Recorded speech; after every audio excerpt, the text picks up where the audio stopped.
All right, haven't done a video about Errol, the Truth, Spence versus Shawn Porter in a minute. I'm just counting the days to the fight in September. Really looking forward to it. He talking crazy though. Shawn Porter's talking crazy. Let's talk about that, and also a excellent fight on the undercard, the undercard for that fight. David Benavidez versus Andre Dirrell. David Benavidez, one of the best young fighters in boxing.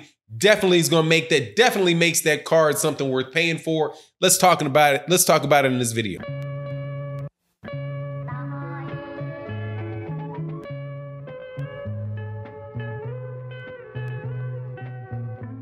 All right. So I waited to make this video because a lot of people were talking about what Shawn Porter said to Errol Spence about Errol Spence Jr. And what are you going to do if I cut you? Man, Errol Spence Jr. is about to fight Shawn Porter to unify the WBC and the IBF welterweight championships. And I'm looking forward to the fight, man, but I really am wondering what kind of dirty tricks Shawn Porter is going to pull out of the sleeves, man. Shawn Porter inside the ring, outside of the ring, I think he's a nice guy. I really, unless he's just putting on a complete and utter facade, which I am pretty decent at picking up on. I think Shawn Porter is a nice guy. I also have a lot of respect for his father, Kenny Porter. I do not participate in any of that clowning foolishness that goes on around with I know what y'all, but with P. Diddy, all that, I don't do that, man. Hey, I like everything the dude has done with his son. He's got his son in a great position. That ain't easy work. That's not easy work to pull off, okay? And so my hat goes off to Kenny Porter and Shawn Porter for the great career that they've had. Now, that said, Shawn Porter, the dirty fighter, man. He's a dirty fighter. And I don't think it gets any dirtier than Shawn Porter. Shawn Porter will elbow you. Shawn Porter will intentionally headbutt you. Shawn Porter will grab, wrestle, yank your arm. He will do whatever he has to do to disrupt your flow, cause you pain, so that he can push you off and land a couple punches, okay? That is Shawn Porter's MO. And it is what he goes to when everything else fails. So when Errol Spence Jr. called him a dirty fighter and pointed out these tactics, because there's no denying that he uses those tactics. I can't stand the way he fights. I can't stand the way that he fights. I like a rough fighter. I really do. I like fighters. I like Bernard Hopkins. I like Andre Ward. I like guys that get in there, and I like Orlando Salido. I like a lot of the Mexicans. There's a lot of Mexican fighters that if you get up close on them and you allow them to, man, they're gonna hit you on the hips. They're gonna hit you on the hips. They're gonna hit you a little bit behind. They'll hit you on the back. They'll hit you, Tommy Hearns with that last time I checked, those shots are behind the head. That's dang near to the back of the head type right hand where he hooks it around like that and hits people about right there. Man, last time, hey, that's the back of the head. It might not be the spinal cord, but it's the back of the head. I like that's that's the sport of boxing. Inside fighting as well. I like all of that stuff. But what Shawn Porter does, I don't think is boxing, man. I don't think that's boxing. I think that's Greco-Roman wrestling. And that I don't like. I was a fan of Evander Holyfield, but hey, man, Evander Holyfield believed, man, if my head hits you, my head hits you. And I'm gonna put it there and let you run into it. I didn't like that, but it is what it is. Shawn Porter will just come rush at you, just rush at you with it. So anyway, when he said to Errol Spence Jr., "What you gonna do when I cut you?" Something like that. My thought was, Errol, make him stop. Make him stop. That's if Andre Ward tells a story about when he was fighting, he was a kid and he used to fight bigger guys, and he would come back to the corner and and tell Virgil Hunter, oh man, he's hitting me low, he's doing this, he's doing that, right? Because the older kids don't want to lose to the younger, smaller kid. And Virgil Hunter told Andre Ward, make him stop. That's what you make them stop. If they go there, you go there. And when they go there, you go there immediately. So then they know perfectly well that you have now instituted a new set of rules, and that's what it's going to be. The other thing with Errol Spence Jr. in this is just stay behind the jab and jab him up all night. Jab him up. Jab him up. Let that right jab stay dead in the middle of his face, in his chest, and dead in the middle of his face until his face pops.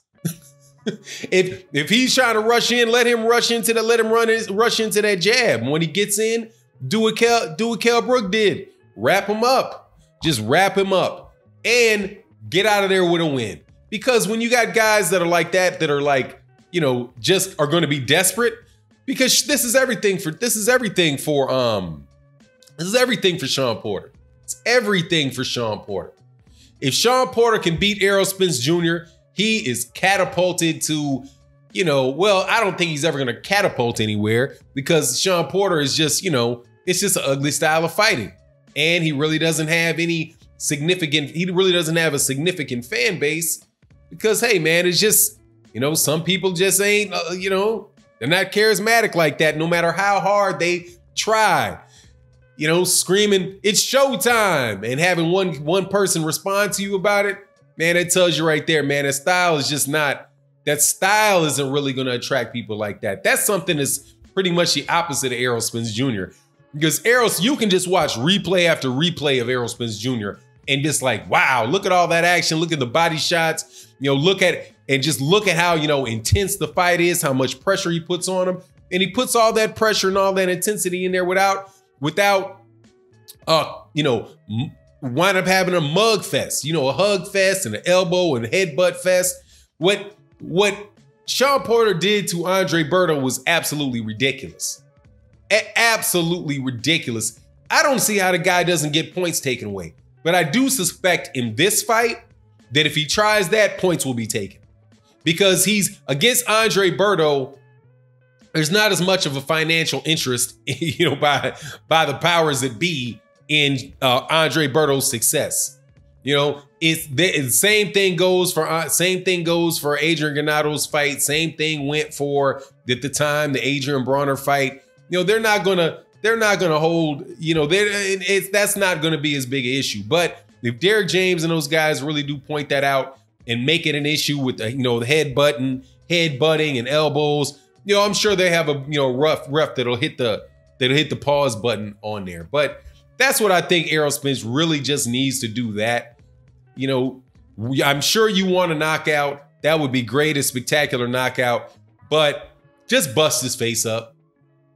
Just bust his face up. Every time he tries to come up in there, just bops that stick in his face, right hand to the body, left hand to the body, left hand up top, because he's a southpaw.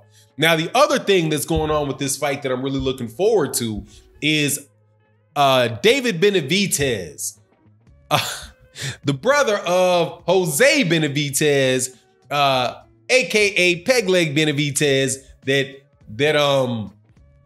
Terrence Crawford beat. Was that the last fight? Well, I think his last fight was against, the fight before last, the fight before Terrence Crawford fought Amir Khan.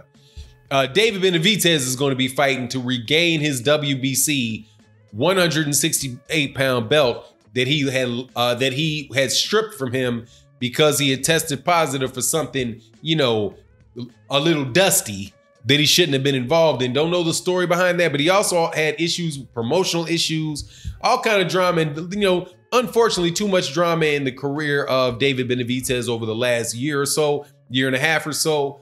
But that said, I think David Benavidez is the best at 168. I think David Benavidez very well could be the best at 175 pounds as well. The fact that this is on the same card as Errol Spence Jr. and Shawn Porter is exciting for me, because I'm going to buy the fight, definitely. I would buy the fight for Shawn Porter and Errol Spence regardless, because I think that is one of the best fights that can be made at welterweight. But having David Benavidez and Andre Dirrell added to that card, I'm even more excited about it. I believe that David Benavidez is going to stop Andre Dirrell. I can't see that being anything other than, you know, a one-sided situation. And then that would lead into a fight that a lot of people are going to be excited about, which would be a fight with Caleb Plant. Caleb Plant and David Benavidez is one of these fights similar to a Regis Prograis versus Josh Taylor, you know, that really hardcore fans know about. Their casual fans, you know, might not be, you know, as familiar with, but man, it's going to be, that's what I'm talking about right there. And that will more than likely be on Fox, on regular Fox. Could be next year. Definitely, I don't believe it could be this early part of 2020. Man, that would be great. So anyway, let me know what you think in the comment section. And with that, I'm out. Peace.